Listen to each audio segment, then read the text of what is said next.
ভোটবঙ্গে উত্তাপ বাড়ছে তাপমাত্রাও চড়চড়িয়ে চড়ছে পারদ।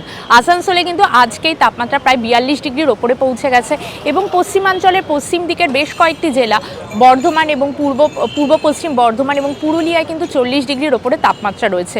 আলিপুর আবহাওয়া দপ্তর বলছে যে পূর্ব উত্তরপ্রদেশ থেকে মণিপুর পর্যন্ত একটি অক্ষরেখা বিস্তৃত রয়েছে এবং যেটা বিহার এবং গাঙ্গেয় পশ্চিমবঙ্গের একেবারে উত্তরাংশের ওপর দিয়ে গেছে। সঙ্গে উত্তর পূর্ব বাংলাদেশের ওপর তৈরি হয়েছে একটা ঘূর্ণাবর্ত।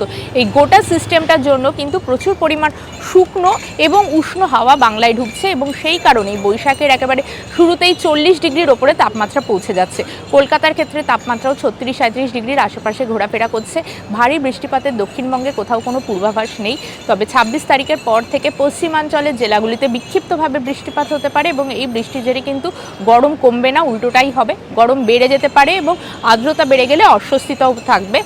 উত্তরবঙ্গের ক্ষেত্রে উপরের দিকে 3-4টি জেলায় টানা বৃষ্টি গত কয়েকদিন ধরে চলছে এবং আগামী 2-3 দিনও কিন্তু উত্তরবঙ্গে বৃষ্টিপাত হবে। জলপাইগুড়ি এবং আলিপুরদুয়ারে বিক্ষিপ্তভাবে মাঝারি থেকে ভারী বৃষ্টিপাতের পূর্বাভাস দিচ্ছে আলিপুর আবহাওয়া দপ্তর।